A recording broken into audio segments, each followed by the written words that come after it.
Does this sound like a good techno rolling bass for you? To me, it sounds like a tape writer. It sounds quite static. Because the rolling part of the bass, it is not about notes. It's about physics.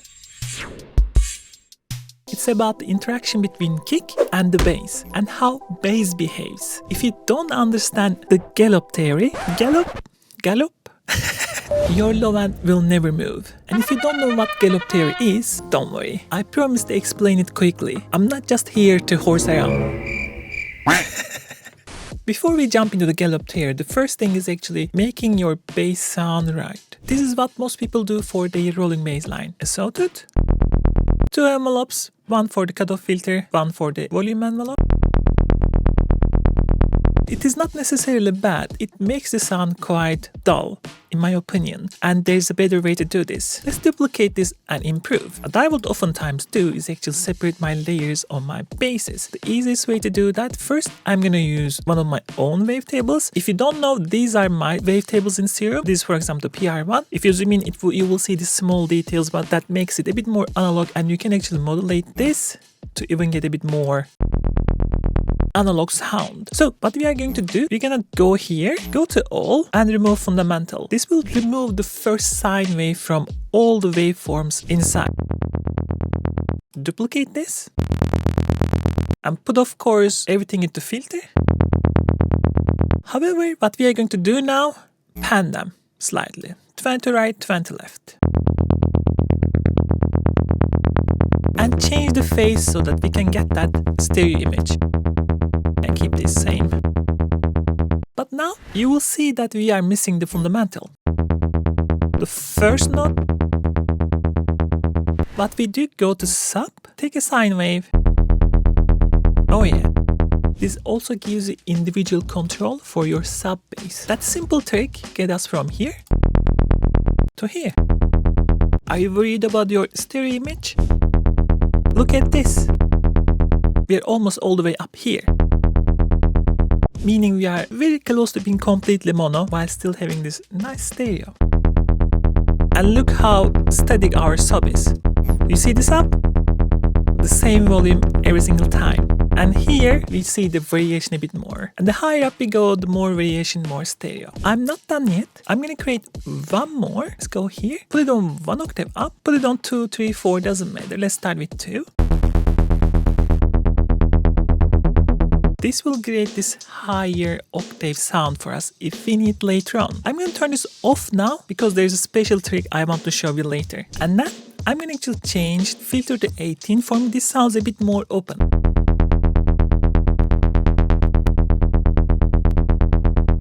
It is not as open as 12. While 12, nothing wrong with 12, but it's still there. The final piece of the puzzle is just the volume and filter envelope. Right now we have this very plucky sound. But to hear the bass, we need the rolling bass line to hold a little bit. So you give a bit sustain, a bit release. Put it into mono. Focus on the sub bass. It will be like woo.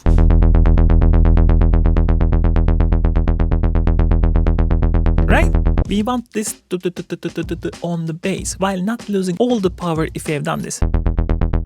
Now we lost all the sub. We need to hold the slide. We can apply the same thing here. Hence the reason I'm using 2 envelopes, so I can change the behavior of filter without changing the behavior of the volume. And if you feel, oh my god, this is too much sub for me, you can always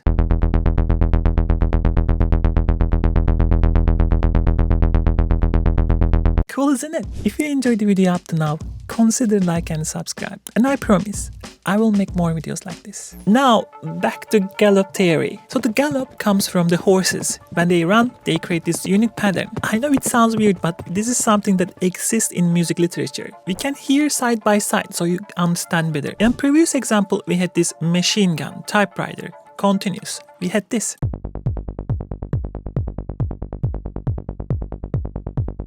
It is like this. It just goes. It doesn't give you any groove. In music theory, a gallop is a rhythmical pattern that sounds like horse running. It just means instead of straight 1, 2, 3, 4, it's a long short pattern. This usually translates to techno kick, long, followed by 2 or 3 bass hits. So like kick, bass, bass, or if you make it more rolling, kick, small bass, big bass, another small or big bass, depending on your taste. Confusing? I have an example. So the straight version, 1, 2, 3, 4. The kick and bass hits first and the bass continues to hit. No feeling almost. So the gallop, kick hits first and then we have 2 bass hits. This really sounds like horse gallop.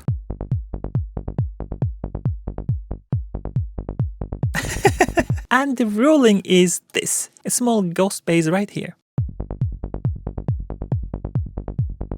Now this is of course the very simple explanation. We are gonna evolve around this, but understanding the gallop theory is really important for creating the good rolling patterns. But I'm going to start with actually implementing the gallop first inside of the sound. Many ways to do it, but I have a trick to do it in Serum. I'm going to use a sidechain outside of my bass, but inside I'm going to create another sidechain like this. If I did this, this will turn complete gallop. So I'm doing this so it's kind of in between and something like this. I'm going to personally assign these ones, pull the levels like this. Let's pull around 25% and sub around 35, slightly high. It doesn't matter, you can adjust this later. And all goes up to 90 here. We're gonna put in the freeze so that it's running continuously. So now we have this gallop inside the sound. You may ask, but why didn't you put it into top layer?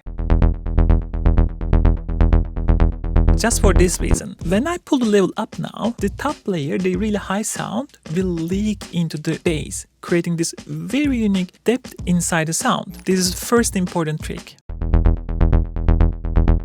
Complete sidechain. Do you hear it? They don't show these things in the schools. Alright, we get our first trick down, but we are not done yet. While we artificially implemented the gallop, we still don't have control of the volume like a pianist. That is very easy to solve actually. You go to Matrix, click here, and create velocity to amp assignment. When you click this, it will create this, velocity to amp. What does that mean? It means the levels will be also controlled your velocities in your notes. Right? Why is this important? That means I can create those ghost notes inside my MIDI instead. What does that mean? I can now accentuate these if I want to, only certain notes. I like to especially accentuate these two oftentimes.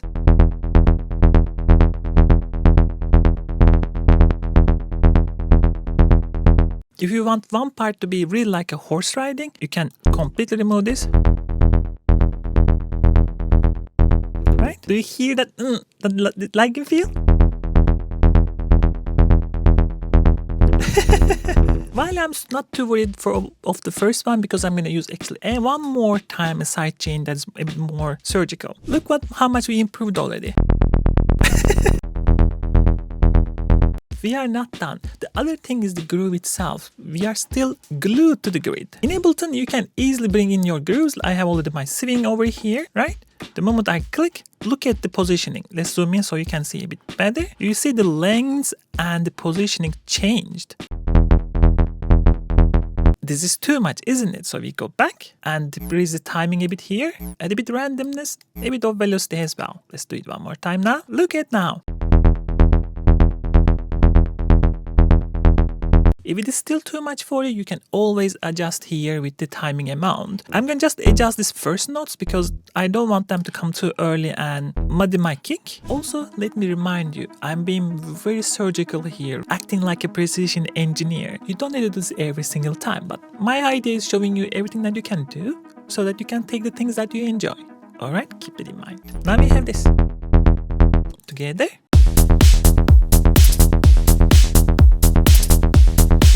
So gorgeous. We are not done. The groove also comes from the ambience. What does that mean? The final trick, I want to fatten this up. Favorite saturation, use anything that you like. It doesn't matter much.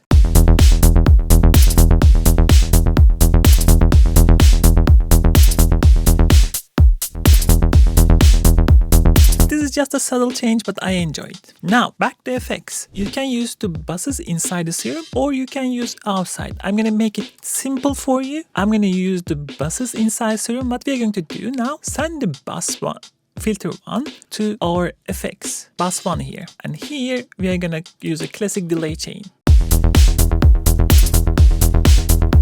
Do you hear it? This creates this. Let me solo so you can hear a bit better. Remember, if the delay goes around all the time, everything gets muddier. First, I'm gonna just filter the sound. Catch up this higher part of the sound, things that they don't teach you in the school. Open a space for your sound. In my preset already, I will have this equalizer at the end. That gives me dynamic EQing from the envelope. If I create a very tight envelope like this, I can put it into gain and pull it down. So every time the bass initial hit comes in, I very fast duck the delay sound. So my bass doesn't phase, my bass clean cuts through the mix. But then it pulls back again very fast. And you control how much you're gonna cut. Cool, isn't it? And then you can also try different patterns over here. I think that makes it a bit better. And you know what you can also do? You can actually add that volume automation pulsing, that gallop. You can edit here too. We have another here, right? Put it all the way here now, right? And you can do this. This one doesn't need to be that dramatic.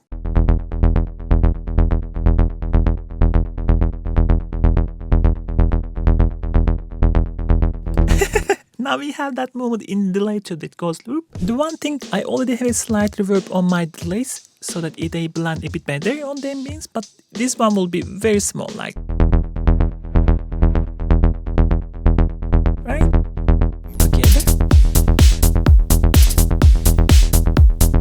What about the ambience? That big reverb. I'm gonna use exactly the same idea. Get a reverb, send my... The one thing I don't like, I have to say though, I'm not a big fan of the over reverbs in Serum, so we can actually do it outside. We have a vintage reverb over here. Let's send it there.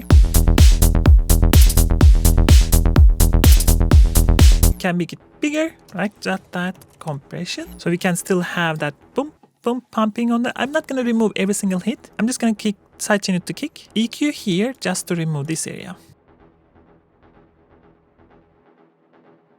And you can still actually make it dark by exaggerating this area a bit more. You should listen together.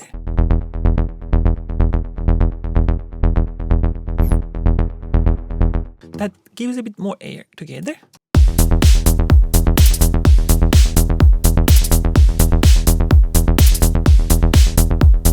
We broke through that static sound into the gallop. The one final thing if you like to do is actually taking this and adding one final manual automation. Take that cutoff, take that filter decay, start with those. These two oftentimes already a very good starting point for the basses. If you have a controller, do it by hand, but for illustration I'm going to do it manually.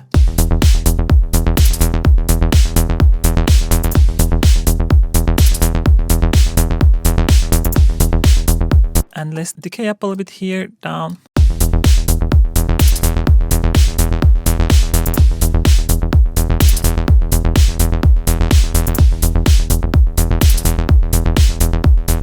I'm gonna actually drop down a bit more, be a bit more conservative.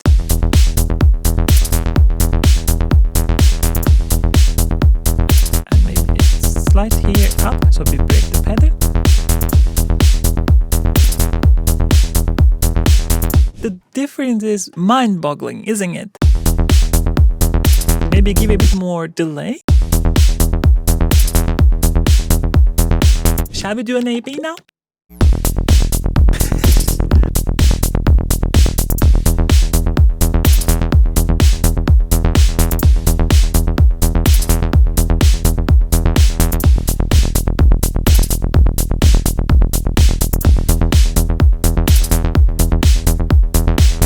All this with a single Serum instance. We had the sub, we had the bass, we had the groove, we have the top. That's why I always suggest understand the theory, but be the artist, so that you can make exactly what you have here every time you want it. This is just one of my presets. If you want presets like this for Serum, take a look at Verge or my other Serum presets. You will find really cool, well designed, ready to use sounds. And if you want to learn more about techno production, check out my full-length courses. I go into details like this in those courses and try to show everything I know of, so that you can feel confident when you are making your next track, or you are able to finish the next track that you started. For example, my arrangement course has 5 out of 5 stars, over 1,000 people. If you having troubles with finishing tracks, that could be an option. But you don't have to. If you want to stay here and still learn tons of different things, I have another video over here.